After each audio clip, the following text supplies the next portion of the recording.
दिल्ली में विधानसभा चुनाव की तारीखों का ऐलान हो गया है। 5 फरवरी को मतदान और 8 फरवरी को नतीजे आएंगे।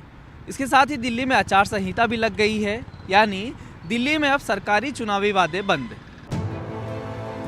केजरीवाल लौटेंगे या बीजेपी कामयाब होगी और किस हद तक चलेगा कांग्रेस का दांव। दिल्ली की त्रिकोणीय चुनावी जंग की तारीख आ गई है। मंगलवार दोपहर 2 बजे चुनाव आयोग ने इसकी आधिकारिक घोषणा कर दी।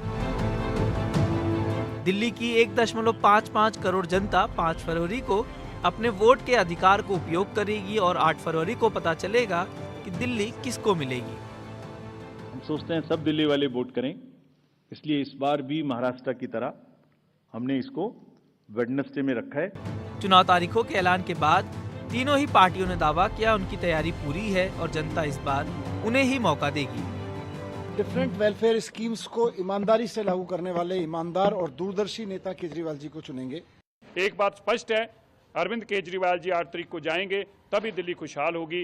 दिल्ली के लोगों ने मन बना लिया है, मोदी जी की डबल इंजन की सरकार बनानी है, अरविंद केजरीवाल जी को भगाना है, कमल खिलाना है, भाजपा की सरकार लानी है और दिल्ली को खुशहाल बनाना है। कांग्रेस पार्टी का संगठन, कांग्रेस पार्टी के प्रत्याशी सभी लोग चुनाव लड़ने के लिए पूरी तरह तैयार हैं। चुनाव आयोग ने दिल्ली में वोटिंग बुधवार के दिन रखी है ताकि ज्यादा से ज्यादा लोग वोट कर सकें। राजनीतिक पार्टियां अपनी जीत का दावा कर रही हैं, लेकिन जीतेगा कौन ये तो दिल्ली की जनता ही तय करेगी। उत्तर प्रदेश के अयोध्या जिले की मिल्कीपुर विधानसभा सीट पर भी उपचुनाव की तारीखों का आज ऐलान चुनाव आयोग ने कर दिया। लोकसभा चुनाव में समाजवादी पार्टी ने मिल्कीपुर से विधायक अवधेश प्रसाद को टिकट दिया और अयोध्या लोकसभा सीट से वो चुनाव जीत गए, जिसकी वजह से मिल्कीपुर विधानसभा सीट खाली हो गई थी। जिस मिल्कीपुर सीट पर उपचुनाव की तारीखों के ऐलान का इंतजार सबको था, वो आज हो गया। मिल्कीपुर विधानसभा सीट पर 5 फरवरी को वोटिंग होगी और वोटों की गिनती 8 फरवरी को की जाएगी। बीजेपी नेता बाबा गोरखनाथ की एक याचिका के हाईकोर्ट में लंबित होने की वजह से मिल्कीपुर का चुनाव 9 सीटों के साथ ना हो सका, जहां नवंबर में उपचुनाव कराए गए। इस ऐलान के बाद जहां सपा ने मिल्कीपुर जीतने का दावा किया है, वहीं बीजेपी ने सपा पर निशाना साधा। समाजवादी पार्टी की तैयारी तो जो 13 तारीख को चुनाव होना था उपचुनाव, उसी समय समाजवादी पार्टी की तैयारी पूरी हो गई थी। आज भी पूरी तैयारी हमारी है और उस चुनाव को समाजवादी पार्टी जीत रही है। मिल्कीपुर की जनता इंतजार कर रही है कि चुनाव आएगा तो समाजवादी पार्टी के सांसद को मजा चखाने का काम करेगी, समाजवादी पार्टी के प्रत्याशी को हराने का काम करेगी और भारतीय जनता पार्टी के साथ अपना विश्वास जताएगी। अयोध्या जीतकर जहां सपा को बीजेपी पर निशाना साधने का मौका मिल गया, वहीं अयोध्या की हार बीजेपी के लिए सबसे बड़ी शर्मिंदगी की वजह बन गई थी। ऐसे में मिल्कीपुर जीतकर जहां सपा अपना मोमेंटम बनाए रखने की जद्दोजहद कर रही है, वहीं बीजेपी ने मिल्कीपुर को अपनी प्रतिष्ठा मानकर तैयारियां शुरू कर दी हैं। केंद्र सरकार ने राजघाट के राष्ट्रीय स्मृति में पूर्व राष्ट्रपति प्रणब मुखर्जी के मेमोरियल के लिए जगह का अलॉटमेंट कर दिया है। इस बात की जानकारी खुद उनकी बेटी शर्मिष्ठा मुखर्जी ने एक्स पर पोस्ट करके दिया है। शर्मिष्ठा ने लिखा है कि ये उनके परिवार को बिना मांगे दिया गया है।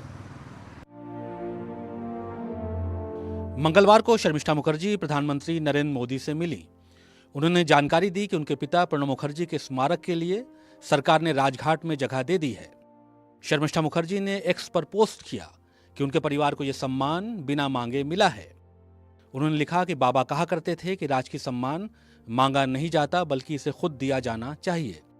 मैं बहुत आभारी हूं कि प्रधानमंत्री नरेंद्र मोदी ने बाबा की स्मृति का सम्मान करने के लिए ऐसा किया है।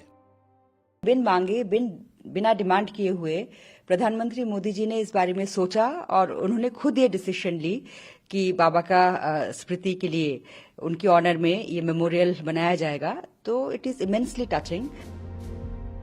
प्रणब मुखर्जी कांग्रेस पार्टी के कद्दावर नेता रहे थे और कांग्रेस संगठन में लंबे समय तक काम करते रहे। हालांकि नेहरू गांधी परिवार से उनके खट्टे मीठे रिश्ते रहे और प्रधानमंत्री पद के दावेदार होने के बावजूद उन्हें प्रधानमंत्री ना बन पाने का मलाल जरूर रहा था। प्रणब मुखर्जी सन 2012 से 2017 तक भारत के राष्ट्रपति रहे। हालांकि उससे पहले वो देश के वित्त मंत्री भी रहे थे। नरेंद्र मोदी के प्रधानमंत्री बनने के बाद प्रणब मुखर्जी के उनसे अच्छे रिश्ते रहे थे और सन 2019 में मोदी सरकार ने उन्हें भारत रत्न से भी सम्मानित किया था। बिहार में छात्र आंदोलन का नाम पे जो उफान उठा है वो थमने का नाम नहीं ले रहा। इसकी शुरुआत पटना के गर्दनी बाग धरना स्थल से, फिर पटना का गांधी मैदान बना इसका केंद्र, और अब पटना में सबकी निगाहें टिकी हैं मेदांता हॉस्पिटल पे। कोर्ट से बेल मिलने के बाद भी जन स्वराज पार्टी के संस्थापक प्रशांत किशोर खबरों में बने हुए हैं। पहले वो पटना के गांधी मैदान में आमरण अनशन पे बैठे थे, फिर कोर्ट में जमानत की शर्तों को न मानकर सुर्खियों में रहे, और अब 5 दिनों से उनका आमरण अनशन जारी है।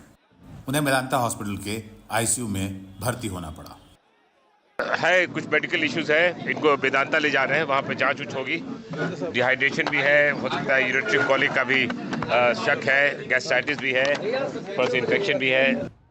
प्रशांत को सोमवार देर शाम कोर्ट से बिना शर्त जमानत मिली थी, लेकिन उसके बाद भी उन्होंने आमरण अनशन जारी रखा और देर रात उनकी तबीयत बिगड़ने लगी। तब उनके समर्थकों ने मेदांता हॉस्पिटल से डॉक्टरों की टीम घर पे बुला ली और फिर उन्हें ले जाकर अस्पताल में भर्ती करा दिया। अभी ठंड में रहे, बाहर बैठे हैं तो उससे रिलेटेड चीजें हैं, बट स्पेसिफिक हम लोग बाद में दे पाएंगे। अभी तुरंत ठंड लगी है। प्रशांत की हालत कैसी है? ठीक है। वहीं प्रशांत किशोर अपनी जिद पे अड़े हैं कि जब तक सरकार उनकी सभी मांगे मान नहीं लेती तब तक वो आमरण अनशन जारी रखेंगे, जगह चाहे गांधी मैदान हो, उनका घर हो या फिर अस्पताल। केंद्रीय गृह मंत्री अमित शाह ने आज इंटरपोल की तर्ज पर भारत पोल पोर्टल लॉन्च किया। इस पोर्टल के जरिए सभी राज्यों की पुलिस और एजेंसियां सीबीआई से जुड़ जाएंगी, जिससे इंटरपोल तक सूचना पहुंचाने या जानकारी लेने में आसानी होगी। अपराध और अपराधियों पर समय से लगाम लगाने का डिजिटल हथियार इंटरपोल की तर्ज पर भारत पोल। ये नया पोर्टल केंद्रीय गृह मंत्री अमित शाह ने दिल्ली के मंडपम में सीबीआई के एक कार्यक्रम में लॉन्च किया। इस पोर्टल को सीबीआई ने तैयार किया है।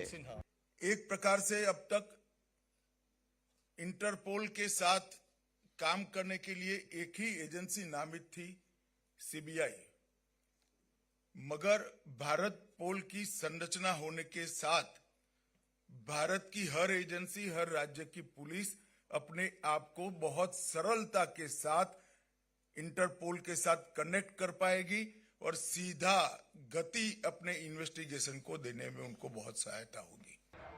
ह्यूमन ट्रैफिकिंग, टारगेट किलिंग, आतंकी घटनाओं से निपटना आसान होगा। पोर्टल पर अपराधियों से जुड़े 19 तरह के डेटाबेस हैं। सीबीआई के मुताबिक पिछले 20 सालों में 100 से ज्यादा अपराधी विदेश से भारत लाए गए हैं, जबकि पिछले 3 साल में 120। अब इस पोर्टल के लॉन्च होने के बाद इसमें तेजी आएगी। लगातार मिल रही धमकियों के कारण अभिनेता सलमान खान की सुरक्षा को पिछले कुछ दिनों से बेहद ज्यादा सख्त किया गया है। हर तरफ हाईटेक सिक्योरिटी सिस्टम लगाए गए हैं। कुछ दिनों से अभिनेता सलमान खान के घर रेनोवेशन चल रहा था, लेकिन अब गैलेक्सी अपार्टमेंट को छावनी में बदल दिया गया है। घर की खिड़कियों पर अब बुलेट प्रूफ कांच लगा दिए गए हैं। गैलेक्सी के आसपास और उनके घर के पास हाईटेक सिक्योरिटी सिस्टम भी लगाया गया है। साथ ही पूरे अपार्टमेंट के किनारे हाई सिक्योरिटी ट्रेस भी लगाए गए हैं। पिछले साल 14 अप्रैल को सलमान खान के घर के बाहर 5 राउंड फायरिंग की गई थी। कुछ महीने बाद सलमान के करीबी और एनसीपी नेता बाबा सिद्दीकी की हत्या भी कर दी गई। अब सलमान खान की उस बालकनी पर खास तौर पर बुलेट प्रूफ ग्लास लगाए गए हैं, जहां से सलमान अपने फैंस का अभिवादन करते हैं।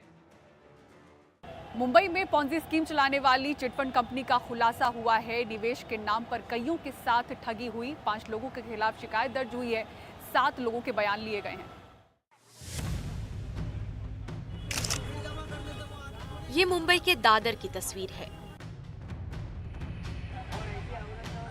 टोरेस ज्वेलरी दफ्तर के बाहर निवेशकों की बड़ी भीड़ जुटी, क्योंकि इन सभी ने भारी रिटर्न्स की उम्मीद में कुछ हजार से लेकर करोड़ों की रकम ज्वेलरी शॉप में निवेश की थी।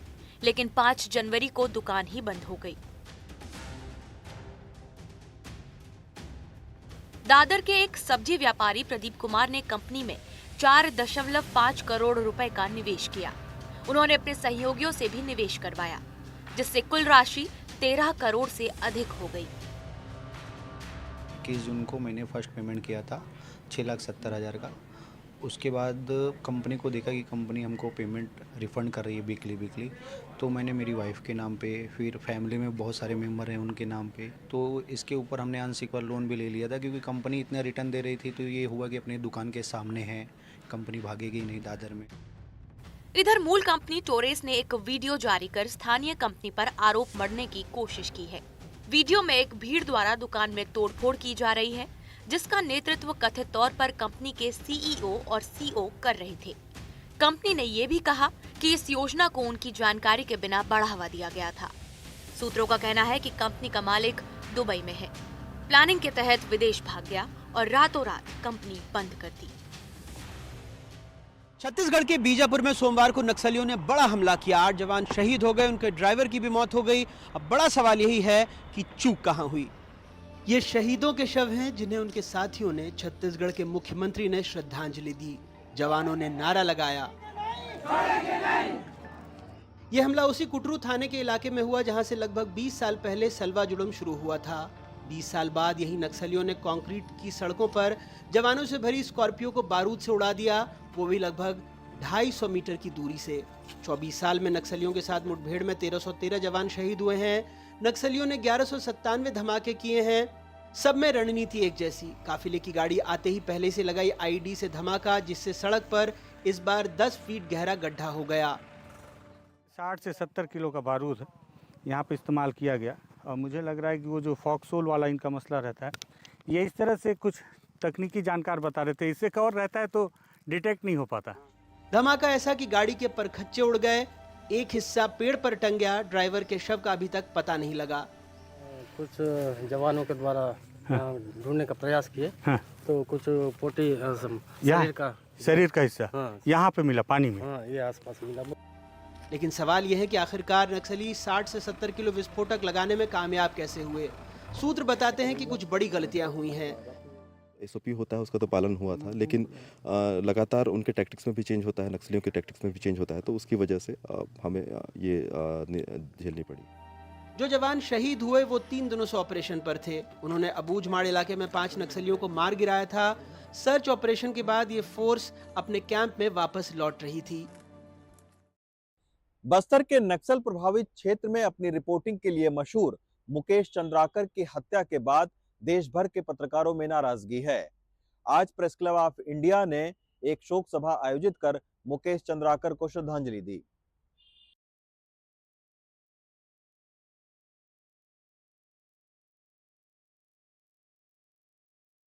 नमस्कार, मैं मुकेश चंद्राकर हूँ और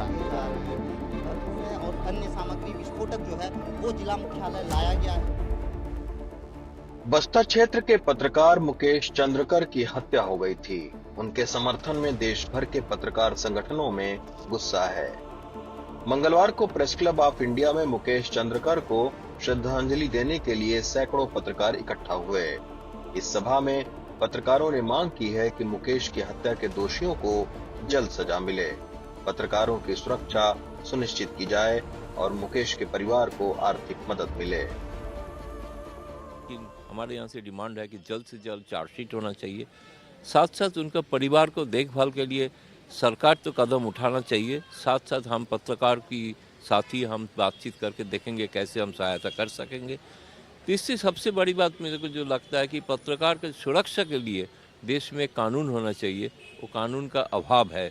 इसमें हम मांग करते हैं कि सरकार इस बारे में सोचे। हम इस बारे में सरकार के पास भी ज्ञापन देंगे। जब आप इसका एस्टिमेट देखेंगे तो तय मानिएगा कि मुकेश चंद्रकर एनडीटीवी से जुड़े थे और सड़क बनाने में हुए भ्रष्टाचार को उजागर करने के चलते उनकी हत्या कर दी गई थी। बढ़ते साइबर अपराधों के चलते राजस्थान के कई शहर नए जामताड़ा बनते जा रहे हैं। पिछले 1 साल में राजस्थान के 10 बड़े शहरों में 85,000 साइबर ठगी की वारदातें हो चुकी हैं। कभी देश में साइबर ठगों का सबसे बड़ा गढ़ जामताड़ा को माना जाता था, लेकिन अब राजस्थान में एक नहीं बल्कि कई जामताड़ा तैयार हो चुके हैं। ये साइबर ठगी के ऐसे गढ़ हैं जहां के साइबर अपराधी पिछले कुछ सालों में राजस्थान में बैठकर देश दुनिया के लोगों को अरबों रुपए का चूना लगा चुके हैं। पूरे पैन राजस्थान में छोटे छोटे हब्स बनते जा रहे हैं। चूरू है, सीकर है, बीकानेर है, गंगानगर है, हनुमानगढ़ है, जयपुर है। जोधपुर वाला बेल्ट है, नागौर वाला बेल्ट है, तो ऑलमोस्ट इसका पेनिट्रेशन बढ़ता जा रहा है क्योंकि इजी मनी मिलता है।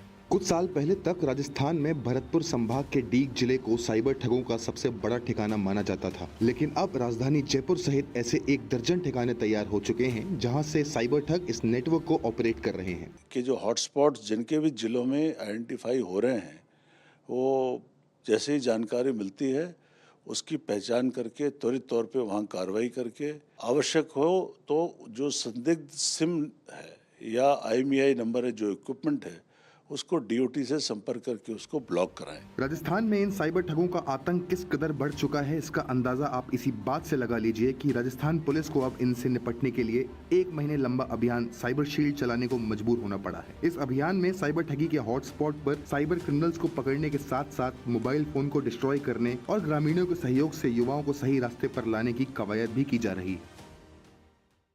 हिमाचल प्रदेश में पिछले 24 घंटों में हुई बर्फबारी के बाद अभी भी 2 नेशनल हाईवे सहित 150 सड़कें बंद, कई पानी की परियोजनाएं भी ठप। हिमाचल प्रदेश में पिछले 24 घंटों में हुई बर्फबारी के बाद जीवन अस्त व्यस्त हो गया है। बर्फबारी के बाद 2 नेशनल हाईवे सहित 150 से ज्यादा सड़कें बंद हैं। सड़कों पर फिसलन है और गाड़ियां स्किड हो रही हैं। 100 के करीब बस के रूट ठप हैं। सैकड़ों बसें फंसी हैं, कई जगह बिजली गुल है। इसमें काफी गैप सरकार की तरफ से PWD सड़कों को खोलने के काम में जुट गया है। हालांकि फिसलन के चलते रेत और मिट्टी डाली जा रही है ताकि गाड़ियां स्किड ना हो। वहीं भारी बर्फबारी वाले एरिया में PWD विभाग ने बर्फ को निकालने के स्नो ब्लोअर और JCB मशीनें लगाई हैं। कई जगहों पर बर्फबारी में फंसे सैकड़ों सैलानियों को निकाला गया है। बर्फबारी रुकने के बाद सड़कों को खोलने के अलावा बिजली पानी की व्यवस्था को सुचारू रूप से चलाने में प्रशासन दिन रात लगा है। उधर मौसम विभाग ने फिर से 10 से 12 जनवरी तक कई जिलों के पर्वतीय इलाकों में भारी बर्फबारी की चेतावनी दी है। यानी अभी मुश्किलें हिमाचल प्रदेश में कम होने वाली नहीं हैं।